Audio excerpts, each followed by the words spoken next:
नमस्कार, स्वागत करते हैं आपका एक बार फिर से एसएन न्यूज पर। जी हाँ दोस्तों, आज हम बात करने वाले हैं लोकसभा ओपिनियन पोल के बारे में। क्या फिर से प्रधानमंत्री नरेंद्र मोदी प्रधानमंत्री बन पाएंगे या फिर राहुल गांधी बन जाएंगे प्रधानमंत्री, या फिर कोई और यानी योगी आदित्यनाथ भी बन सकते हैं प्रधानमंत्री, या कोई अन्य पार्टी का होगा प्रधानमंत्री। चलिए दोस्तों, एक एक करके सभी सीटों वाइज यानी राज्यवार सीटों के बारे में बात करने वाले हैं इस वीडियो में। इस वीडियो को आप अंत तक देखिए, जिससे आपको पता चल जाएगा कि 2024 में किसकी बनने जा रही है सरकार। जी हाँ दोस्तों, सबसे पहले बात करते हैं बिहार की। बिहार के 40 विधानसभा सीटें हैं। 40 में से 26 पर बीजेपी, 2 पर कांग्रेस पार्टी, 12 पर आरजेडी कब्जा जमा सकती है। पश्चिम बंगाल की 42 लोकसभा सीटों में से बात करें तो यहाँ पर बीजेपी खाते में 20, तो कांग्रेस पार्टी खाते में 0 और 22 सीटें ममता बनर्जी यानी टीएमसी खाते में जा सकती है। राजस्थान की 25 लोकसभा सीटें, 25 में से 20 पर बीजेपी, 3 पर कांग्रेस, 2 पर अन्य पार्टियां यहाँ पर कब्जा जमा सकती है यानी आरएलपी जैसी पार्टियां। लोकसभा की 543 सीटों में से 107 सीटों का सर्वे आपकी स्क्रीन पर देख पा रहे हैं। तो बीजेपी यानी नरेंद्र मोदी को यहाँ पर 66 सीटें, कांग्रेस पार्टी के 5 सीटें जा सकती है और अन्य खाते में 36 सीटें जा सकती है।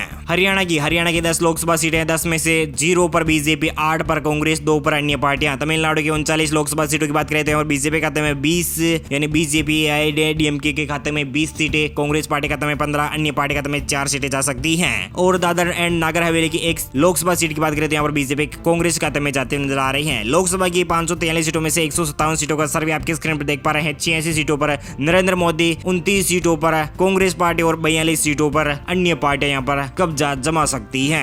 महाराष्ट्र की 48 लोकसभा सीटों की बात करते हैं, यहाँ पर बीजेपी खाते में 35, कांग्रेस पार्टी खाते में 13 और अन्य पार्टी खाते में 0 सीट। सिक्किम की 1 लोकसभा सीट की बात करते हैं, यहाँ पर कांग्रेस पार्टी का 1 सीट जाती हुई दिखाई दे रही है। ओडिशा की 21 लोकसभा सीटों की बात करते हैं, बीजेपी खाते में 9, कांग्रेस पार्टी खाते में 4 और अन्य पार्टी खाते में 8 सीटें जा सकती है। लोकसभा की 543 सीटों में से 227 लोकसभा सीटों की बात करें तो यहाँ पर 130 पर बीजेपी, तो कांग्रेस पार्टी यहाँ पर 50 और अन्य पार्टी खाते में 50 सीटें जा सकती है। दमन और दीव की 1 लोकसभा सीट की बात करें तो यहाँ पर बीजेपी खाते में जाती नजर आ रही है। चंडीगढ़ की 1 लोकसभा सीट की बात करें तो यहाँ पर बीजेपी खाते में जाती नजर आ रही है। मणिपुर की 2 लोकसभा सीटों की बात करें तो यहाँ पर बीजेपी खाते में 1, तो कांग्रेस पार्टी खाते में 1 सीट। लोकसभा की 231 सीटों का सर्वे आपकी स्क्रीन पर देख पा रहे हैं, तो यहाँ पर 133 सीटों पर बीजेपी, तो यानी एनडीए सरकार और नरेंद्र मोदी को यहाँ पर 133 सीटें मिल सकती हैं और 48 सीटें कांग्रेस पार्टी खाते में जाती नजर आ रही हैं। 50 सीटें और अन्य पार्टी खाते में जाती हुई दिखाई दे रही है। लक्षद्वीप की 1 लोकसभा सीट की बात करें तो यहाँ पर बीजेपी खाते में जाती नजर आ रही है। आंध्र प्रदेश की 25 लोकसभा सीटों की बात करें तो यहाँ पर बीजेपी खाते में 13, कांग्रेस पार्टी खाते में 2 और अन्य पार्टी खाते में 10 सीटें जा सकती हैं। गोवा की 2 लोकसभा सीटों की बात करें तो यहाँ पर बीजेपी खाते में 1, तो कांग्रेस पार्टी खाते में 1 सीट जा सकती है। लोकसभा की 543 सीटों में से 259 सीटों पर आप जनता की राय देख पा रहे हैं, तो यहाँ पर बीजेपी खाते में 148, कांग्रेस पार्टी खाते में 51 और अन्य पार्टी खाते में 60 सीटें जा सकती हैं। दिल्ली की 7 लोकसभा सीटों की बात करें तो यहाँ पर बीजेपी खाते में सभी 7 की 7 सीटें। त्रिपुरा की 2 लोकसभा सीटों की बात करें तो यहाँ पर बीजेपी खाते में 1, तो कांग्रेस पार्टी खाते में 1 सीट।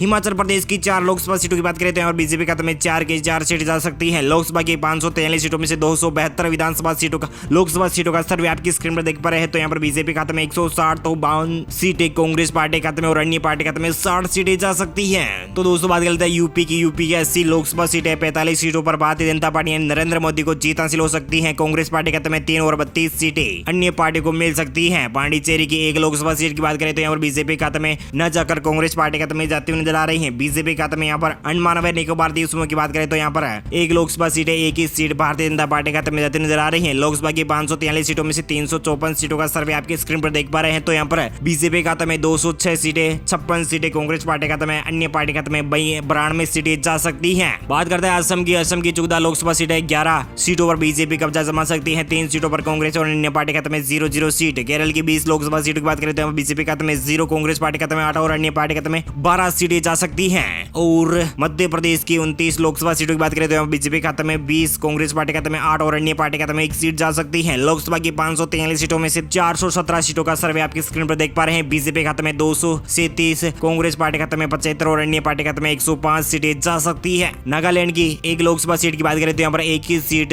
कांग्रेस पार्टी खाते में जाती नजर आ रही है। पंजाब की 13 लोकसभा सीटों की बात करें तो बीजेपी खाते में 2, कांग्रेस पार्टी खाते में 9 और अन्य पार्टी खाते में 2 सीटें जा सकती है। कर्नाटक की 28 लोकसभा सीटों की बात करें तो यहाँ पर 28 में से 15 पर बीजेपी, 12 पर कांग्रेस और अन्य पार्टी खाते में 1 सीट जा सकती है। लोकसभा की 543 सीटों में से 459 सीटों का सर्वे आपकी स्क्रीन पर देख पा रहे हैं, तो 254 सीटों पर एनडीए यानी प्रधानमंत्री नरेंद्र मोदी को जीत हासिल होती नजर आ रही है। तो कांग्रेस पार्टी खाते में 97 और अन्य पार्टी खाते में 108 सीटें जा सकती हैं। मिजोरम की 1 लोकसभा सीट है, एक ही सीट पर भारतीय जनता पार्टी कब्जा हो सकता है। मेघालय की 2 लोकसभा सीटें हैं, 2 में से बीजेपी खाते में 1 तो कांग्रेस पार्टी खाते में 1 सीट। अरुणाचल प्रदेश की 2 लोकसभा सीटें हैं, 2 में से कांग्रेस पार्टी खाते में 2 की 2 सीटें जा सकती हैं। लोकसभा की 543 सीटों में से 464 सीटों का सर्वे आपके स्क्रीन पर देख पा रहे हैं। बीजेपी खाते में 256 तो कांग्रेस पार्टी खाते में 100 और अन्य पार्टी खाते में 108 सीटें जा सकती हैं। बात करते हैं छत्तीसगढ़ की 11 लोकसभा सीटों की, तो यहाँ पर बीजेपी खाते में 8 तो कांग्रेस पार्टी खाते में 2 अन्य पार्टी खाते में 1 सीट जा सकती है। तेलंगाना की 17 लोकसभा सीटों की बात करें तो यहाँ बीजेपी खाते में 2, कांग्रेस पार्टी खाते में 3 और अन्य पार्टी खाते में 12 सीट जा सकती है। लोकसभा की 543 सीटों में से 218 सीटों का सर्वे आपकी स्क्रीन पर देख पा रहे हैं, तो बीजेपी खाते में 251 यानी बहुमत के आंकड़े को पार यानी जादुई आंकड़े को पार करते हुए नजर आ रही है। और कांग्रेस पार्टी यहाँ पर 106 और अन्य पार्टी खाते में 121 सीटें जाती हुई दिखाई दे रही है। बात करते हैं उत्तराखंड की 5 लोकसभा सीटों की, तो यहाँ पर बीजेपी खाते में 4, कांग्रेस पार्टी खाते में 1 और अन्य पार्टी खाते में 0 सीट जा सकती है। झारखंड की 14 लोकसभा सीटों की बात करें तो यहाँ पर बीजेपी खाते में 10, कांग्रेस पार्टी खाते में 2, अन्य पार्टी खाते में 2 सीटें जा सकती है। गुजरात की 26 लोकसभा सीटों की बात करें तो यहाँ पर 26 की 26 सीटें बीजेपी खाते में जाते नजर आ रही है। लोकसभा की 543 सीटों में से 543 सीटों का सर्वे आपकी स्क्रीन पर देख पा रहे हैं, तो यहाँ पर बीजेपी खाते में 306 यानी बहुमत के आंकड़े को पार करते हुए नजर आ रही है। कांग्रेस पार्टी यहाँ पर 110 और अन्य पार्टी खाते में यहाँ पर 127 सीटें जा सकती है। दोस्तों आपको क्या लगता है देश में अगला प्रधानमंत्री कौन बनेगा, हमें कमेंट करके जरूर बताएगा। Thank you, take care, good bye, जय हिंद, जय भारत, जय किसान, वंदे मातरम। थैंक यू दोस्तों।